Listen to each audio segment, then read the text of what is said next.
Hello everyone, I'd like to welcome you to my very first journal flip through. This journal is a homemade one which I've stitched through on the back, and the pages are heavyweight cartridge paper, which I find most useful for all the different things I want to do in my journal. The first couple of pages are what I call an icebreaker. I put in some pictures, in this case they're Jane Davenport pictures, which, you know, that scary moment when you've got all those white blank pages ahead of you in a new book. So I put something in the front that inspires me and gets me started. So let's have a look at the rest.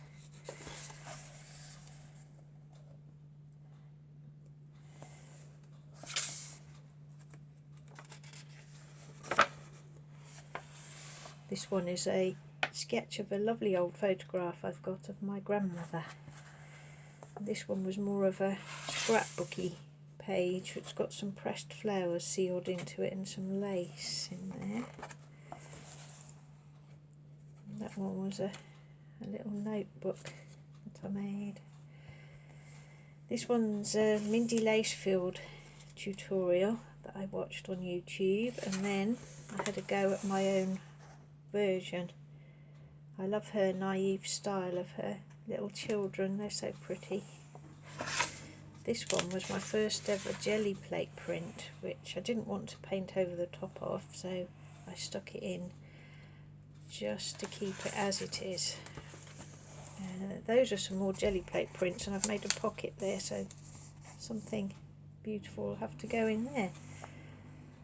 This lady turned out looking a bit like Princess Anne. I'm not quite sure why.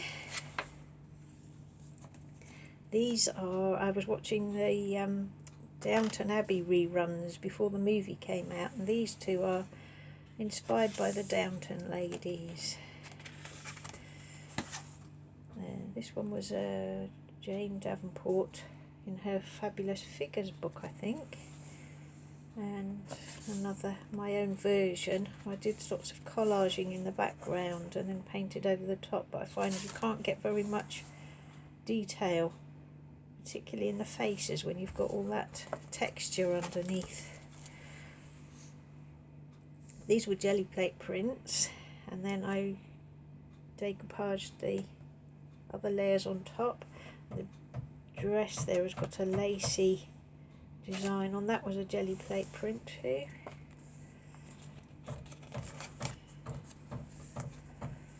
A couple of my ladies there, called that one Daisy.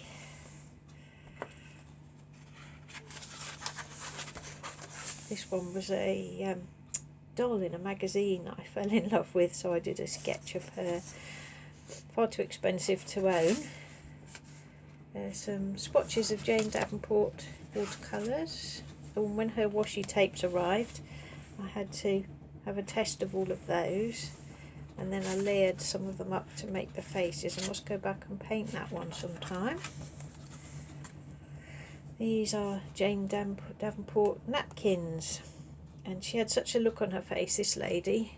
I found this little quote which was in a Daphne's diary, and I stuck that in because I thought that rather summed her up.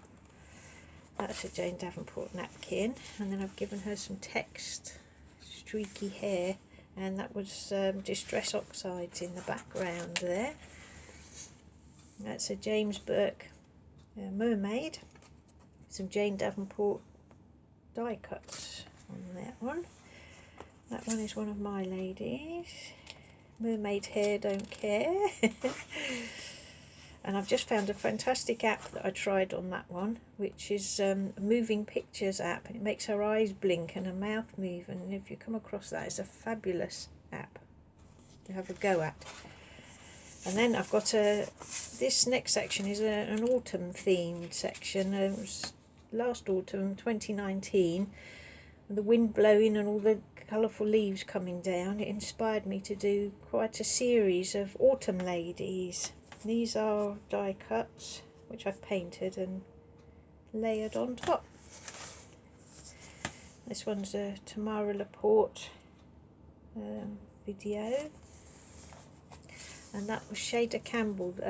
She was doing a video on borders and black and white flower sketching, so I used that as the border, and then one of my ladies inside the picture frame.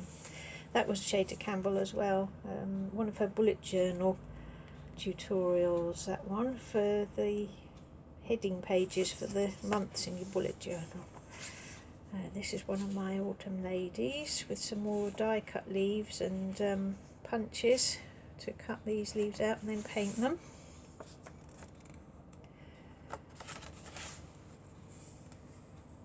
Some more autumnal pages. That's a Tamara Laporte butterfly on the neck. This one I was experimenting with doing lots of layers for the background. So it's got stenciling and stamping and bits of decoupage, lots of layers, and acrylic paint. And this one was a collage of a vintage photo, and I gave her some butterfly wings so to make her into a little fairy.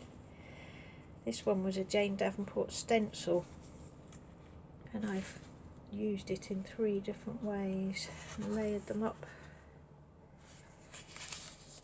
Face stencil, very useful.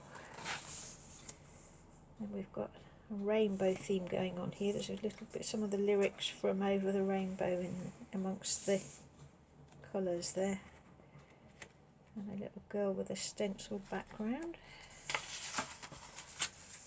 This one was a cover of a magazine that was lying around in my workroom for some time, and she kept looking at me until I drew her.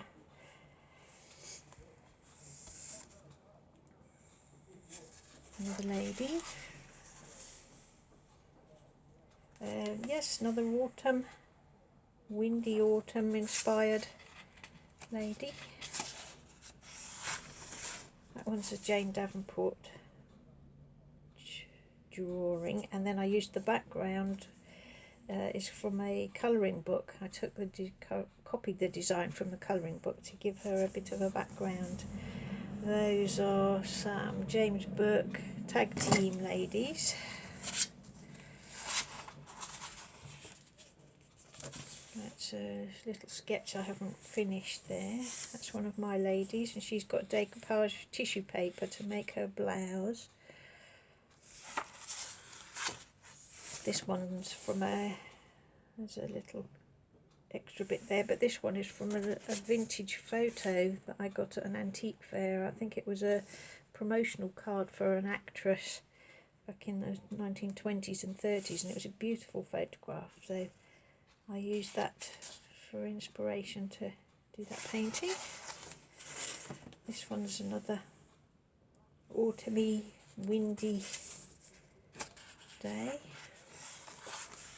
That one was a YouTube video, I think, somebody whose style I liked. It's one of my ladies, and she's got an autumn headdress on there.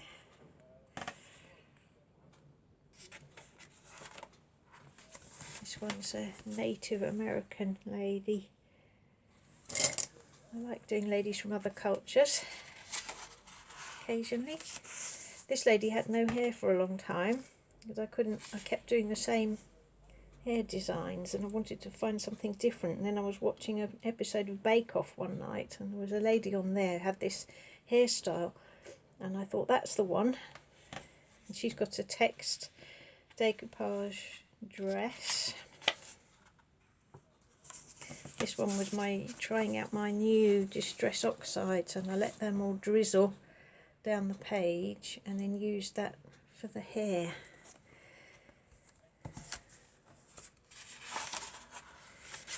This one, the background was some beautiful wrapping paper, and I coated that in matte medium so that I could paint over the top of it.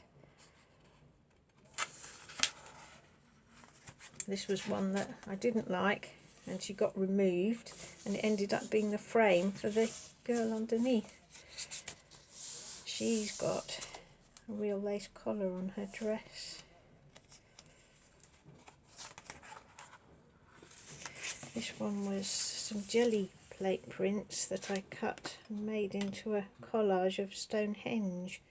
That's the winter solstice, midwinter, the sunrise.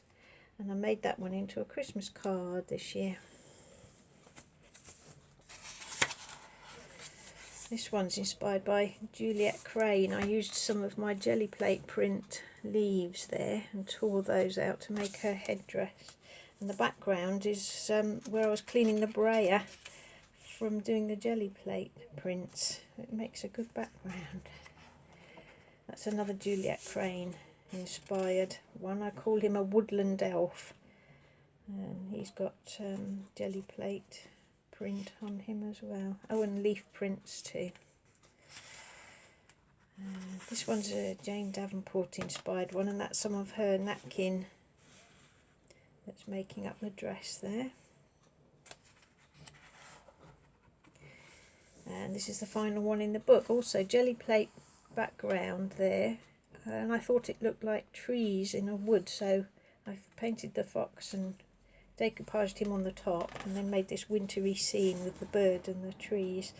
And I think that one will probably make a good Christmas card design, maybe next year. That's the last one in the book. So thank you very much for watching, and please subscribe and tick the notification bell if you'd like to see my next video, which is going to be this journal, which I'll make another little session of on a separate day. Thank you very much for watching. Bye bye.